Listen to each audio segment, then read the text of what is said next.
కుటుంబంలో నివాసం బిడ్డల నిమిత్తమై బిడ్డల నుంచి రాయబడి వారు ఉండగానే వారితో కూడా వారి సంతానము, ఇది చాలా ప్రాముఖ్యత. కొంతమంది కొన్ని కుటుంబాలకు వెళ్తే, కొన్ని ఇల్లు దర్శించడానికి వెళ్తే కూతురు, తల్లి, ఆ తల్లి అమ్మ, ఆ అమ్మమ్మ, తల్లి, 5 తరాలు కలిగినటువంటి కుటుంబ బిడ్డలు కలిగి ఉన్నారు. చాలు.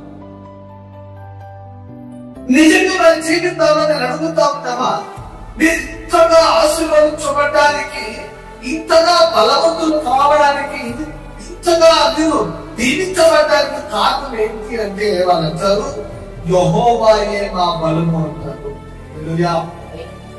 దీవించిన బలమయ్యా. మీ కుటుంబాలన్నీ మీరు ఉండగానే, మీ కడుపున పుట్టిన పిల్లలు మీరు ఉండగానే, నీ కట్టుకున్నటువంటి భర్త నీవు ఉండగానే, నువ్వు కట్టుకున్నటువంటి భార్య స్థిరపరచబడును గాక. ఒక ఇంటికి ఆహ్వానించబడ్డాడు. ఎక్కడ చూసిన దేవుని వాక్యే,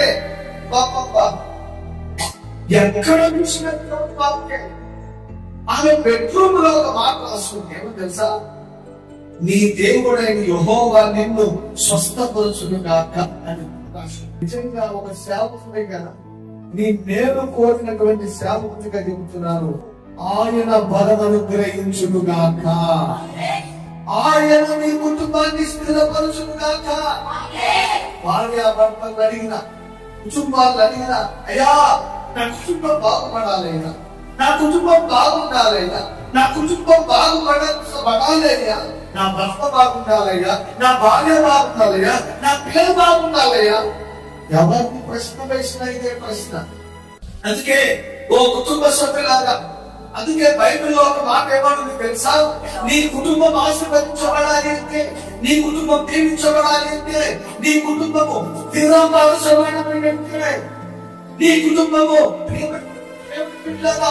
సంచలనంగా ఆశీర్వదించబడాలి, స్థిరపరచబడాలి అంటే దేవుని కృప చాలా ప్రాముఖ్యత విషయాన్ని జ్ఞాపకం చేసుకుంటున్నావు. చిన్న ప్రార్థన చేసుకుని వెళ్ళు, మార్గంలో వెళ్తున్నావు, నువ్వు చిన్న ప్రార్థన చేసుకుని వెళ్ళు, వ్యాపారం ప్రారంభిస్తున్నావు, ఉద్యోగం ప్రారంభిస్తున్నావు, పిల్లల జీవితాన్ని ముందుకు చేసుకుంటున్నావు, ముందు దేవుడికి అప్పగిస్తే ఆ ఇల్లు యేసు క్రీస్తు నామములో స్థిరపరచబడుతుంది.